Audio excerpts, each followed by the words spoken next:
এই তুমি আমার রুমে কেন? একটা কাজে আসছি। আমি তোমার চালাকি খুব ভালো করে জানি।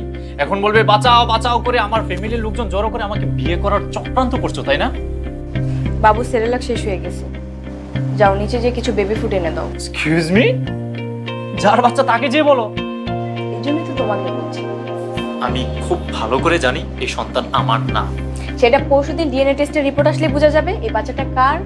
এই তুমি কি ল্যাবেও ঘুষ দিয়ে রাখছো নাকি? তুমি রিপোর্টেও জালিয়াতি করবে? তুমি খুব ভালো করেই জানো ডিএনএ টেস্ট খুব ইম্পর্টেন্ট একটা কাজ, সেখানে ঘুষ দেওয়া চলে না। আর রেজাল্ট যেটা আসবে সেটা 100% অ্যাকুরেট। বাঁচলাম। একটা বাচ্চা শিশুর প্রতি তো মানবিকতা দেখা, তুমি কিছু বেবি ফুড এনেই দিতে পারো। ঠিক আছে, টাকা দাও।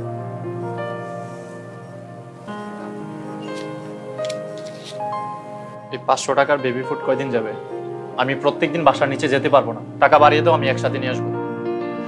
কিন্তু আমার কাছে তো আর টাকা নেই। এটা ধরো, তোমার কাছে রাখো, আমি আমার টাকায় নিয়ে আসছি। হঠাৎ তো মায়া দেখাচ্ছ যে? এই বাচ্চাটার তো কোনো দোষ নাই, আমি তোমার যে বাচ্চাটার উপর দেখাবো কেন?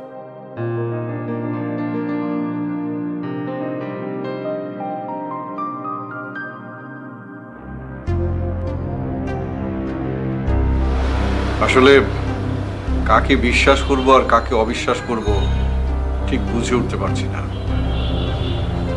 মানে আমি ঠিক বুঝলাম না। মানে ওই রূপা মেয়েটা, ওর মুখের দিকে তাকালে, ওর কথা শুনলে মনে হয় না ও মিথ্যা বলছে। আবার এদিকে আমাদের ছেলে ফাহিম, ওকে তো অবিশ্বাস করতে পারি না। আমি মা, আমি আমার সন্তানদের চিনি। আমার ফাহিম দুষ্ট, কিন্তু তাই বলে অমানুষ বা চরিত্রহীন না। দুদিন বাদেই তো ডিএনএ টেস্টের রিপোর্ট আসবে, তখনই সব পরিষ্কার হয়ে যাবে। আমিও সে অপেক্ষায় আছি। আচ্ছা, মেয়েটার কথা যদি সত্যি প্রমাণিত হয় তাহলে? আমি শাহানা চৌধুরী, আমার কথার নড়চড় হয় না। ওই মেয়ে যদি সত্যি কথা বলে আমি অবশ্যই ফাহিমের সঙ্গে বিয়ে দেব। কিন্তু ওই মেয়ের কথা যদি মিথ্যা প্রমাণিত হয়? তাহলে ওই মেয়েকে আমি জেলের ভাত খাইয়ে যাব।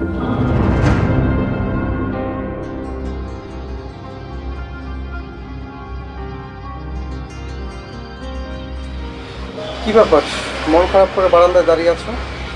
আচ্ছা একটা কথা বলি, শোনো না। বলো। রূপা তো চায় তার ছেলে এই ফ্যামিলির পরিচয়ে বড় হোক। রূপা নিজে তো এই ফ্যামিলির কেউ হতে আসেনি। তো আমি বলছি কি, বাচ্চাটাকে আমাদের কাছে রেখে দেই। মাথা ঠিক আছে তোমার? ডাক্তার কি বলেছে তা তো তুমি ভালো করেই জানো। আবার তুমি সেই পুরাতন প্যাচাল শুরু করলে? রাগ করছো কেন? আমার কথাটা শুনেই দেখো না। আচ্ছা বলো। তুমি তো জানোই ডাক্তার বলেছে আমি কখনোই মা হতে পারবো না, আর আমার শারীরিক সমস্যাও আছে। তাই বলছি যে বাচ্চাটাকে আমাদের কাছে রেখে দিই। প্রয়োজন হলে এতিমখানা থেকে বাচ্চা দত্তক নিব। রূপা মেয়েটাকে আমার সুবিধার মনে হয় না। এই বাচ্চা দত্তক নিলে ওই রূপা মেয়েটা বারবার আসবে আর কিছু না কিছু বায়না ধরবে। আচ্ছা বায়না ধরলে আমরা না হয় বায়না পূরণ করব, একটা সন্তানের জন্য কি আমরা এতটুকু করতে পারবো না? আমার কাছে সমস্যা তো ওই বাচ্চাটা না, সমস্যা হলো রূপা। 2 দিন পরে তো ডিএনএ টেস্টের রিপোর্ট আসবে, তখন তো সবকিছু সবাই জানতেই পারবে। হ্যাঁ, তখন যার সন্তান সেই মানুষ করবে। আমি এসব ঝামেলার মধ্যে নেই। রাগ করছো কেন? তোমার কি বাচ্চা কাচ্চা ভালো লাগে না? বাচ্চা কাচ্চা আমার ভালো লাগে, কিন্তু ঝামেলা না। ওই রূপা মেয়েটা হচ্ছে একটা ঝামেলা। আচ্ছা শোনো না আমার কথা।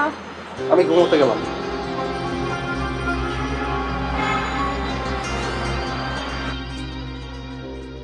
কি রে, এ কি অবস্থা তোর? চোখ তো পুরা নেশা করার মতো লাগছে। আমার মতো 3 দিন না ঘুমায় দেখ, তোরও নেশা করার মতো লাগবে। কেন 3 দিন ধরে ঘুমাস না কেন?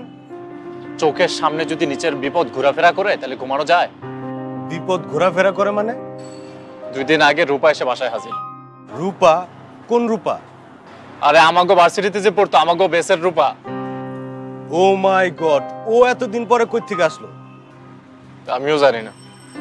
ও কি আবার তোর সাথে রিলেশন ঠিক করতে চায় না? আরে ওইটা হইলে তো ভালোই হইতো, তার চেয়েও ভয়ঙ্কর। মানে? রূপা একটা বাচ্চা নিয়ে আমাকে বাসায় হাজির। এখন কি ওই বাচ্চার বাপ নাকি আমি? মামা, বাচ্চার বাপ হয়ে গেলি, মিষ্টি খাওয়াইলি না। যাই হোক, তোর বাচ্চার যে বয়স, সুন্নতে খাতনায় দাওয়াতটা দিস। তোর মতো বন্ধু থাকলে শত্রুর আর দরকার হয় না। যেখানে রূপার সাথে আমার কিছুই হয় নাই ওইখানে আমার বাচ্চা আসবো কোত্থেকে? আমি কি বাচ্চা অনলাইন থেকে ডাউনলোড করাইছি? মামা আমি তো তোর বন্ধু, সত্যি করে ক, রূপার সাথে তোর কিছু হয় নাই? বিশ্বাস কর বন্ধু, আমি স্বীকার করছি যে ওর সাথে আমার প্রেম ছিল, কিন্তু আমি ওর সাথে কিছুই করি না। আমি তো ওর হাতটাও ধরে দেখি নাই। রূপা তো কারো ফাঁসানোর মতো মেয়ে না। আমি আসলে নিজেই কনফিউজড। রূপা তো ওই ধরনের মেয়েই ছিল না, এখন হুট করে আমাকে ফাঁসানোর প্ল্যান করলো কেন? আচ্ছা মামা, প্রতিশোধ নিতেছে না তো? আরে প্রতিশোধ নিব কেন? আমি কি ওরে শেখা দিয়েছিলাম? হয়তো স্বেচ্ছায় আমার কাছ থেকে চলে গেল। মামা, মাইয়া মানুষের মাথা, ওরা কখন যে কি করে বসে বলা যায় না। প্যারার উপরে প্যারা। আচ্ছা নিজে চলতো, আল্লাহ হাফেজ। চল।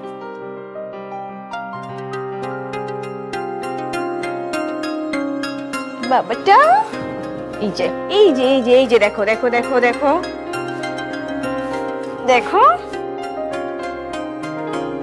রিমোটটা এদিক দাও। দেখতেছো না খেলা দেখতেছি?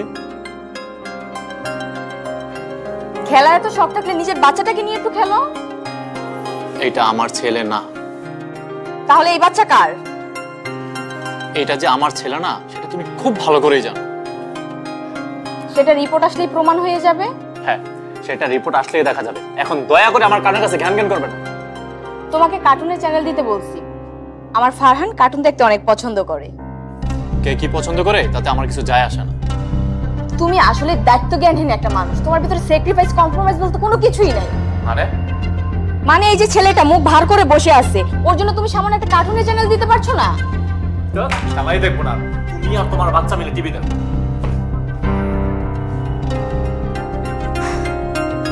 বাবা এই যে